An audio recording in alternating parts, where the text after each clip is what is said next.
Hello and welcome to the Gastric Health Show. My name is Dawn Boxall and I am your host. We are back with doing podcasts again and we are excited about sharing some new information with you and new topics. And we are super excited about the 30-day class that we just finished. And we are excited to be sharing with you very soon. We're going to have some podcasts of some of those participants who went through the class and completed it with an awesome experience so that you can hear how things go during our 30-day classes. And we're also excited about what's up and coming, and that is going to be our next 10-day, our next free 10-day Back on Track challenge that will feed right into our 30-day class and get you all prepared for the holiday season so you are in the best shape of your life with aspects to your health. So that information will be released soon, so stay tuned in our podcasts. If you follow us in Facebook, we are in the Gastric Health Club. If you follow us online and you sign up for our recipe newsletters or other information, you can get emails from us at wlsguthealth.com. And we will be sharing when the next class will be, and that will be upcoming very soon in the fall. We also want to state a couple things up front, that these podcasts are not intended for medical advice. They are for educational purposes only. And we would love for you to share these podcasts with your friends. If you're in closed Facebook groups or in secret Facebook groups, and you have had these topics of discussion with some of the material that I am discussing, feel free to share it in those groups to give solutions to other people and allow them to feel like they have some ability to make change in their health and in their success after weight loss surgery. So we'd love for you to share them in all those groups that we are not in, and that just helps get the word out. So we'd love it if you would do that. So today's topic is how to crush cravings and avoid regain. So this is a huge deal with our patients, weight loss surgery patients. This, I think, is a fear of everyone's, regain. And it is a real thing. 60 to 70% of all weight loss surgery patients regain weight after weight loss surgery. So one issue that commonly comes up is the topic of cravings. Sometimes it's old cravings, old behaviors, old habits is what's coming back. Sometimes it's new things. They've never been a sweet eater and now they find themselves in a position where they just want carbs or sweets all the time. So I felt like this topic might be beneficial. I have talked about cravings early on in my podcast, so I think it's maybe podcast 3 or 5 or something. There is a topic on cravings, but this is a little bit deeper, a little more perspective, and giving you some insight from different angles so that you could potentially help get to the root of why you're craving some of the things you're craving. And I'll give you some solutions to how to correct this issue. And they're all going to be simple go-to things that you can immediately apply in your life. So let's kind of get started and get into this topic a little bit deeper than what I have before. But what drives cravings after weight loss surgery? And that I will see that it increases as the months and years go by with weight loss surgery. Sometimes it comes with a vengeance and it just shows up, and sometimes it's just a gradual.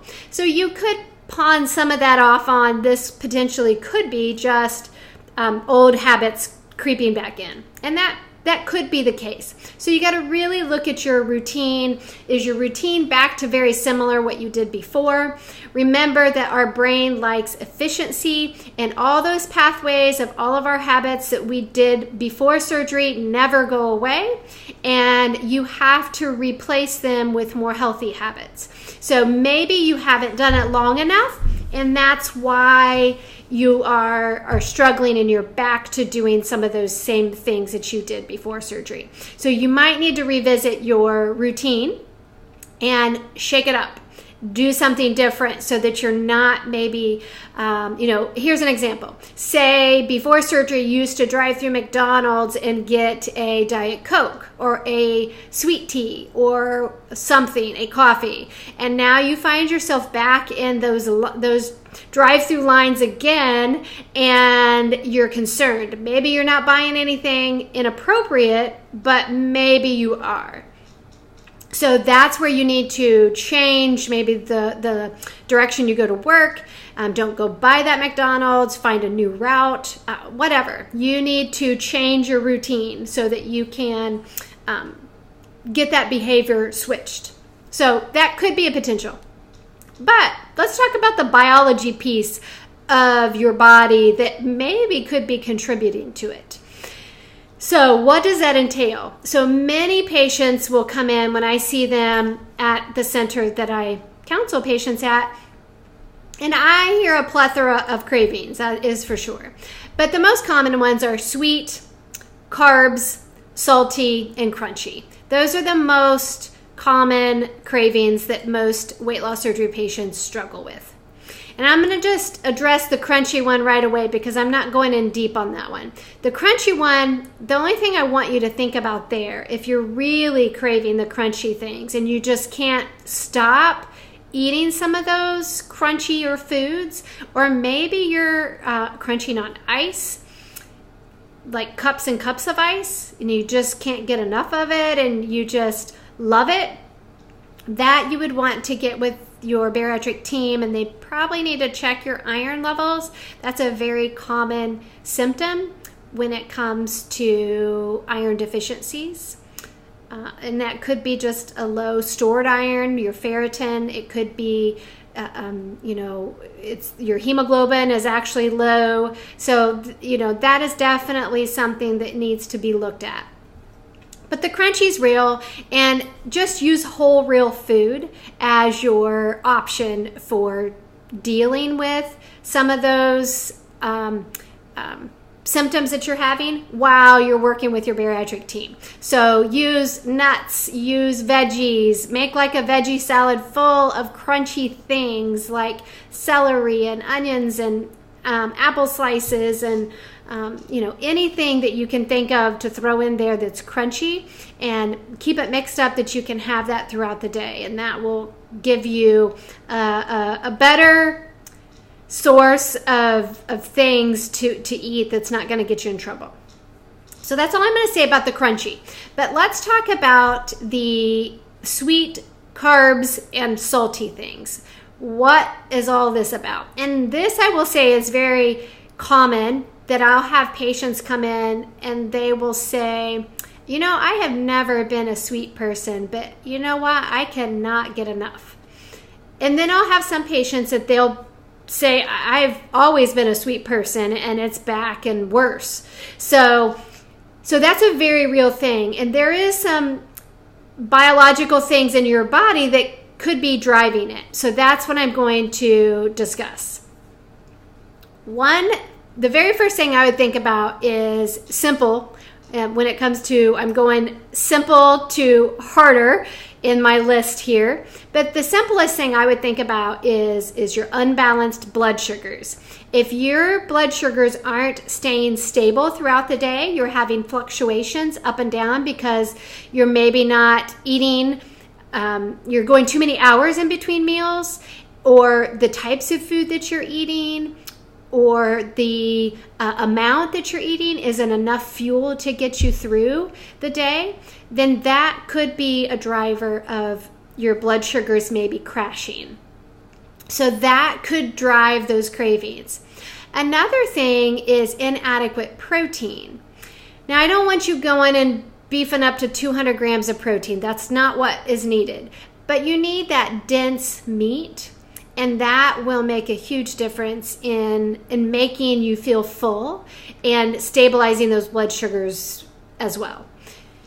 Another one is inadequate fat, those healthy fats. So avocado, olive oil, coconut oil, nuts, seeds, nut butter, all those things are good choices for healthy fats. And if you aren't getting adequate healthy fats, you will find that your cravings will go up. And that's another great tool that you can use to help kind of curb those cravings, is just boost your fat. So not only boosting your protein, but boosting that healthy fat. And I don't mean any deep fried anything. You want to use good healthy oils that give you benefit, that actually play a role in your body. So extra virgin olive oil is your friend for sure. Preferably, you should not heat olive oil above 350. Some people even say you shouldn't heat it at all. But I will say your best way is just in its raw state, fresh, so not heated. But I still roast it in the oven. I just don't go above 350. If I have to go above 350, I am using ghee or I am using avocado oil, because those have a higher heat index and you can crank up the heat. So if I'm in a hurry, I'll use avocado oil or ghee, whichever one I have, and I'll crank up the temperature to 425 or whatever I need to. So make sure that you are getting plenty of healthy fats, plenty of good quality proteins, and you are making sure you're not skipping meals, you're not waiting too many hours in between meals, you're keeping those blood sugars balanced. And then another thing is fiber. So fiber really does provide that fullness. And if you are lacking in your fiber intake, which is really very common, especially early on after surgery, it's hard to get enough fiber. That's why I'm such a pusher of protein smoothies, because we can throw in a whole bunch of fiber into that protein shake and you will at least help minimize the gap. It will make that your number a little bit higher. So inadequate fiber provides a great fullness, stabilizes your blood sugars, and it just really helps with satiation and making you feel fuller longer. So really boost those up. So lots of cruciferous veggies, think of broccoli, cauliflower, cabbage, Brussels sprouts, kale, all those nice fiber vegetables are your friend. And you can never, I don't know if you could ever get enough of them when it comes to a weight loss surgery patient who has a tiny pouch. It's hard for you guys to hit your numbers and to get what your body needs. So really, really push on those fibrous foods. And that can help control those cravings as well. But it is also giving information to your cells, to the biology of your body. So it's telling your cells different things. It's also helping with your gut. And that's my next thing I'm going into, is gut imbalances or yeast or fungal overgrowths. So in your gut, you can get, fungal overgrowths, you can get that anywhere. That can be a sign of, females having yeast infections, or you can have yeast infections on your skin where you have the excess skin that hangs, and you can get yeast infections in there because it's too moist all the time. That's just telling you that you have yeast in your body, an excess amount. You can also have thrush, which is the white coating on your tongue. So if you notice you have a white coating all the time, that is a sign that you may need to see your doctor and talk to them about having a yeast overgrowth. But that is another thing that will drive cravings. Those yeast bacteria, they love sugar and carbs. They love having things that help them grow and stay alive. And they need food. And they make you crave those foods that they need. So they're going to make you crave sugars and carbs because that's what's going to make them produce and stay alive and do their job. So make sure that if you have any of those signs, that you are talking with your doctor about having a yeast overgrowth. I will say that not all conventional docs are a believer of Candida, which is the yeast overgrowth. Functional medicine, they do. So if your conventional doc won't address it and you totally have, thrush, you have white tongue, or you have yeast growing in different patches of your skin, or you just can't stop having vaginal yeast infections, you need to get with a functional medicine doctor, because they are going to help you get to the root of why are you having issues with this long term. So that's what I would definitely encourage. Then some other gut issues, you just have a bacterial imbalance. So you can have too many bad bacteria, and those bad bacteria, if they've just been fed because you were eating the standard American diet and you were not consuming lots of vegetables and healthy proteins and fruits, you were eating lots of, packaged processed foods, maybe some white bread, maybe some, crackers and chips and sandwiches and fast food and all those. If that was your diet before surgery, you may find that it needs a lot of work.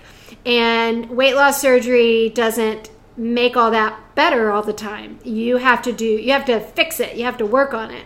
And so that's where that gut imbalance needs some time and needs some effort and needs some products and needs some specific foods. But that would definitely be a thing to consider. Another is small intestinal bacterial overgrowth. And that is where there's too many of the bad bacteria in your small intestines where they're not supposed to be, and they really just grow. And same type of thing, kind of like the fungal overgrowth, but when you have SIBO, you can crave a lot of carbs. So that could be an issue. There's usually lots of other symptoms that come with SIBO, so it's not just the cravings. So I would, if you're really just having cravings and you're not having a lot of other symptoms or GI distress, I would definitely look at these other things I've talked about first and clean that up. And maybe that'll resolve your whole issue completely. So if not, then that's when you got to get with a team and figure out, okay, this isn't getting better. I'm still struggling with the carb cravings or sweets, and I can't stop from eating them, and I need help. So that's where you need to get with a practitioner that will listen and will help you get to the root of what's driving it. Because just popping a pill or popping something to fix it, it's not that simple. It's a package deal. You got to do the whole thing to get rid of it so that you're not dealing with it afterwards. And then the next thing is estrogen dominance. And unfortunately, in the world that we live in today, this is a very problematic issue. Too much estrogen in females and as well as males. Males and females both have estrogen, just females have more than males, but men can have an estrogen dominance as well. The issue when it comes to estrogen dominance is you crave the carbs and the sweets. So anything that turns into sugar, that's what you can't seem to get enough of. And even alcohol, you will crave more alcohol. Your tolerance of alcohol will go up with estrogen dominance. And you find that it's hard. It's just hard to not eat those things because your hormones are driving this. So you separate out what I just covered with your gut bacteria, which could be part of it too, but then you throw in this whole estrogen dominance, and that will throw it into a bigger drive or a bigger craving that you're struggling with. So those hormones have to be looked at. Sometimes it's, you have maybe not too high estrogen, but your progesterone is really low, and that is giving enough gap in the ratio that you now are really craving. So you really need to find a healthcare practitioner that will listen to you and say, okay, What are my hormones like? And maybe if you're in perimenopause or menopause, guess what? This could be a reality. Even after you go through menopause, you can still have estrogen dominance when your estrogen hormonally is low, but everything else that you are exposed to in your world, the things that you put in your body, the things you put on your body, and the things that you are exposed to environmentally can drive those numbers higher than they should be. So that's where, really getting those hormone tests done to find out for sure what it is that is driving it. And to figure out what you need to take, if you need a prescription, if you just need to change your diet, if you just need to, start a probiotic, whatever. You need to work on figuring that out. The next one is stress. Stress can totally increase your cravings and really make a difference with the choices. So you may find that you want some crunchy, carby, salty things. So stress is, I will say, a little tricky because it can drive both. It can drive sugars and sweets and carbs. It can also drive salt cravings. So if you're really craving the salty foods, then you would want to consider some type of adrenal dysfunction. So that means that maybe your stress level is too high and you need to work on that. So you have to put that into perspective, and that goes in with your hormones. So when your doctor is checking those sex hormones of your estrogen and your progesterone and your testosterone and all those hormones, they could also be checking your cortisol, your DHEA, and making sure that your stress numbers are in check. So you would know that, hey, I really don't need to do anything but figure out how to de-stress myself. And that's what the blood work will help you figure out. So stress can totally be a driver in the cravings after weight loss surgery. So make sure that you're dealing and coping with your stress well, but then also that your body's not under a whole bunch of stress. You're not over exercising, or you're not under eating, and that's driving the stressful situation on your body. So those are things to consider, because eating too little and eating too little carbohydrates can totally disrupt your adrenal function, and that will mess all this up and put your body under an immense amount of stress and will make it hard for you to avoid certain foods. The next one is adequate sleep. So just getting that 7 to 8 hours of sleep in every night can make a huge difference in your food choices. Because the more tired we are, the more easy it is to make poor food choices. Because you're over it. You don't want to deal with it. You just can't deal with it. You're just like, I'm done. I can't handle any more. So feed me whatever. I don't care. Drive through. And it's a bad place to be, because when you're tired, it's not easy to avoid those foods. So make sure you're sleeping well and you are, getting that 7 to 8 hours of sleep every night. And then the last one is food sensitivities. This one can totally, I will say I've seen this before many times, especially in the dairy category. I'll see patients, they'll come in and they are eating 10 or 12 servings of dairy a day, eating or drinking, and they crave it. They can't get enough of the dairy, or they can't get enough of that food. And our body is kind of weird like that. It will crave the things that we are intolerant to. So that makes it complicated. So you may find that you're craving something and it's totally because your body can't process it. And it is giving you signs and symptoms of saying, hey, hold on, I really don't need this item. Even though I'm making you feel like you want it, I really can't have you eat it because I cannot process this item. So that's the tricky part about food sensitivity. So you may find that your cravings can totally just go away if you identify those foods that you are intolerant to. So make sure that you get some food sensitivity testing if needed and get those addressed, remove those from your diet and heal your gut. And guess what? You'll be better and not even struggle with the cravings. So that's what it comes down to. You have to really just listen to your body. So what do you do to fix all this? So you're struggling with cravings and you're wanting to get back on track and not have issues. So I'm gonna have you ask yourself one question. Whenever you're feeling like this or you're feeling like these cravings are out of control, this might help you identify where you should work first. So ask yourself, where are you craving sweetness in your life?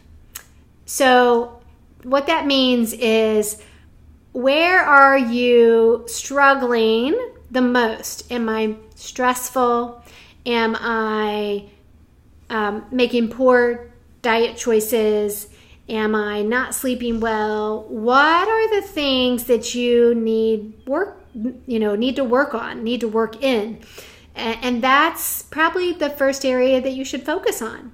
And that might be just a simple way to get started, is where am I craving sweetness? Where am I craving some love? And that's where you need to focus. Bottom line, the best things you can do for yourself that will get you great results with very little effort, really, at least in my book, but eating whole real food. And I like to cook, and I get it, not everybody likes to cook. Some people have no experience in the kitchen, and some people hate going into the kitchen, and I get it. But you can do it simple. You can make things so simple. And I will say that's the cool thing with our free 10-day challenge and our 30-day class. We try to keep all that stuff simple. But it is whole real food, and that totally stabilizes your blood sugars. It helps you get adequate protein, adequate fats, adequate fiber when you're just eating whole real food. And then whenever you do have a carb item or a sugar item, do not have it alone. Have it paired with a protein or a fat, and that will stabilize your blood sugar better. So if you are going to have a piece of bread, then make sure that you are having a healthy fat with it. Maybe some slices of avocado are on that bread, or you're having a grind your own nut butter that you are choosing, that you're putting on it. That way you're minimizing the impact. But ideally is you try to get those things out. And it is a cold turkey thing. That's why I put together the 10-day and the 30-day, because it needs to be a cold turkey thing. Carbs and sugary sweet things, they are very addictive. And that is not something you can wean off of. It is a pick a date and start it type of thing. It is all or nothing. It's not just all slowly decrease this and I'll get rid of it. No, you'll never get rid of it because sugar and carbs are so addictive. So that's where you just have to decide when you're ready, and then that's when you commit. The next thing I would do is just really boost your fiber. So you're pairing your proteins and your fats. If you're having a fruit or if you're having a carb item, same thing with the fiber. Boost it up and get that number up. Try to get 25 to 35 grams of fiber in every day, and you probably won't have the same cravings that you're struggling with now.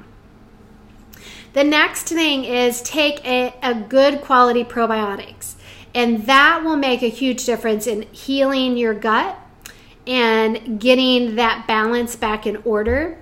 But not all probiotics are equal. So if you go to our website, wlsguthealth.com, there is a podcast on there titled What All Weight Loss Surgery Patients Need to Know About Probiotics. And I go through all the features of a quality probiotic that that will help you guarantee that you're going to get results with it.